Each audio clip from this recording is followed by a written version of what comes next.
আজকের দিনে দাঁড়িয়ে যদি বাংলা ইন্ডাস্ট্রির জন্য one of the biggest superstar হয়, সেটা হচ্ছে আমাদের ওয়ান অ্যান্ড অনলি আমাদের দেবদা।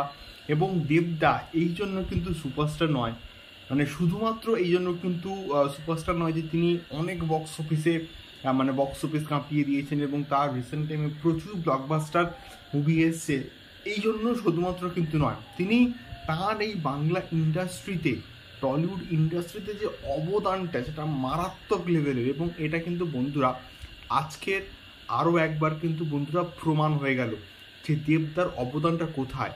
এবং গতকাল আমরা কিন্তু দেখেছি দেবদা পোস্ট করেছিলেন যে প্রায় 35,000 কিন্তু তিনি প্ল্যান্টেশন করেছেন, গাছ লাগিয়েছেন। এবং এই পুরো সিচুয়েশনের মধ্যে তিনি পলিটিক্যাল অ্যাসপেক্ট এবং তার সঙ্গে সঙ্গে এই যে কারেন্ট সিনারিওটা আছে সেই দিকটা এবং তার সঙ্গে সঙ্গে খাদানের শুটিং, এই তিনটি জিনিসকে খুব সুন্দরভাবে তিনি ব্যালেন্স করে মেনটেন করেছেন। এটাই হচ্ছে একমাত্র সুপারস্টার এবং ভালো একজন পলিটিক্যাল এবং তার সঙ্গে সঙ্গে অভিনেতার কিন্তু একটা দুর্দান্ত পরিচয় হচ্ছে দেবদা কিন্তু দিচ্ছেন।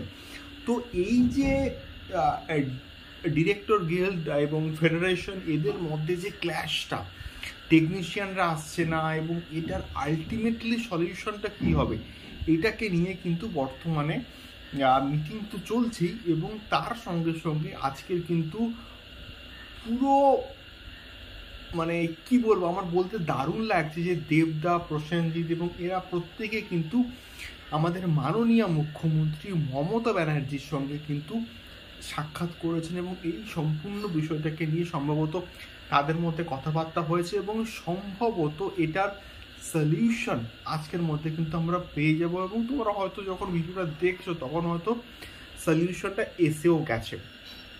তো আগামীকাল থেকে কিন্তু পুরো ফুল ফ্লেজে টলিউড ইন্ডাস্ট্রি যে বন্ধ হয়ে গেছিল, ইন দ্য সেন্স আমি বলছি যে টেকনিশিয়ানরা আসছিল না, ডিরেক্টরদের মধ্যেকার যে একটা ইগো, সেই বিষয়টা এবং সব কিছু সম্ভবত শেষ একদিকে ঠেলে আবার নতুনভাবে টলিউড ইন্ডাস্ট্রি কিন্তু আবার কামব্যাক করবে কালকের থেকে। এবং কালকের থেকে সম্ভবত সব কিছুর শ্যুটিং আবার শুরু হবে বন্ধুরা।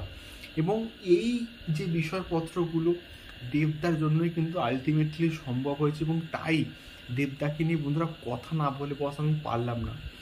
এটাই হচ্ছে একজন ভালো মানুষের পরিচয়, এটাই একজন দুর্দান্ত পলিটিশিয়ানের পরিচয় এবং এটা একজন ভালো অভিনেতার পরিচয়, যে সব কিছুকে সব দিক থেকে ব্যালেন্স করে কিন্তু তিনি মেনটেন করে সমস্ত কাজকর্মগুলো কিন্তু করছেন।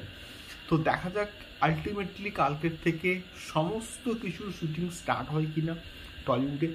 তোমাদের কি মতামত অবশ্যই কমেন্ট করে শেয়ার করো। দেখা হচ্ছে পরবর্তী ভিডিওতে। টাটা।